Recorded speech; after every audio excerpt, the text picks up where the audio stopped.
I think there's two levels. I mean, one is just spiritual and moral. We have to draw a distinction between success and greatness. And you tell people, look, you can be great in terms of financial prosperity, but you can be successful in terms of financial prosperity, but greatness has to do with moral integrity. That you can be successful in terms of your personal security, but greatness has to do with your magnanimity, your willingness to do something for others, to take a risk and so on. Now that's at a personal, moral, spiritual level. But that's where education comes in. This is what I call Paideia, P-A-I-D-E-I-A, which is so important for the book. Because the power of love and the power of Paideia shape who and what I am. The power of love and power of education shape who I want. I'm an educator by calling, not career, by vocation, not profession, precisely because I want to promote greatness. Now, I come out of the biblical tradition. He who she is greatest among you will be your servant. What is the quality of your service to the weak? What is the depth of your love for all? Those are not cliche-like questions. Those are questions worth living and dying for if you take a certain conception of what it is to be human seriously.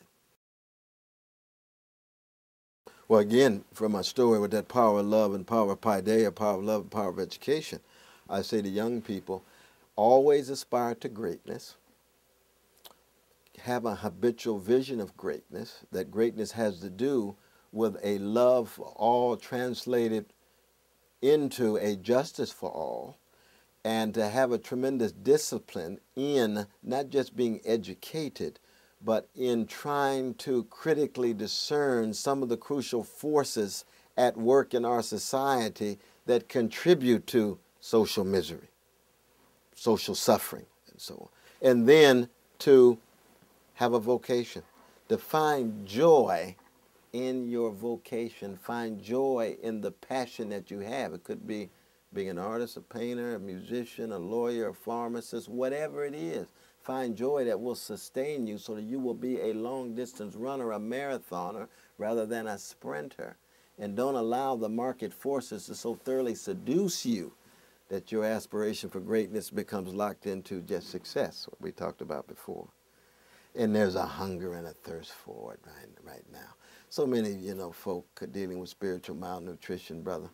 The emptiness of the soul, which is oftentimes inseparable from a moral constipation, where the good and the right just get stuck and you can't get it out. And you need a little ethical diarrhea to get the flow going. That's what we need now. A lot of people know what's right and good. They know that unfettered markets would lead to greed and all kinds of avarice and so forth. Just read the business page every day and you see people obsessed with the 11th commandment, thou shalt not get caught. And more of them getting caught. Because it's scandals over and over again. We know that's not right. But why are you doing it? Well, you're morally constipated. You think you can get away with it. You say, no, you need a little flush out. You need a little flushing out. And people change. Gangsters change.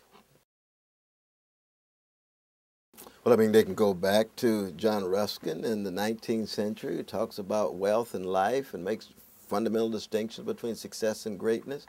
They can read Sheldon Wolin, my great teacher on democracy, Democracy Incorporated, his fundamental concern about the kind of heroic efforts of ordinary people to push back elites in various kinds of ways over time.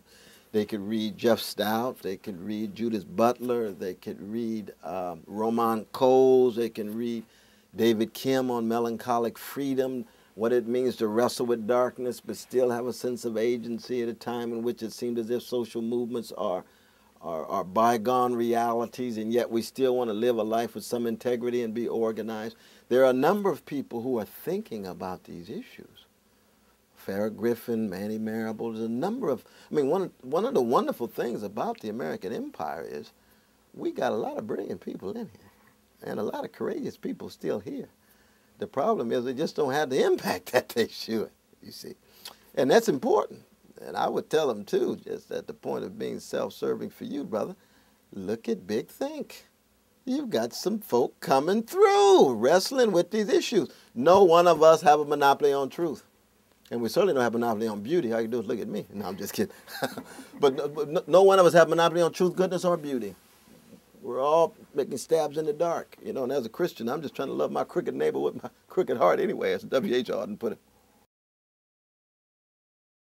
Well, you know, at my age, I tend to reread as much as I read because there's just so many classics and canonical texts that I reread. I just reread Chekhov's short stories, and I wish we could all read In the Ravine to see the depth of compassion and the analysis of greed and avarice in that great short story.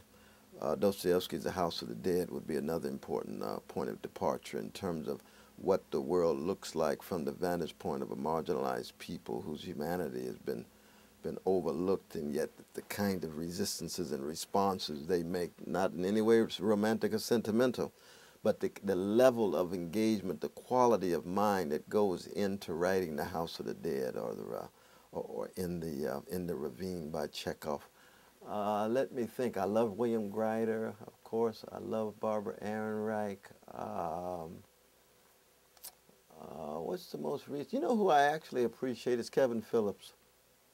My dear brother, conservative, populist Kevin Phillips on the financialization of the economy and his concern about the decline of the American empire and the comparative analysis that he makes between the British and the Dutch and the American empire.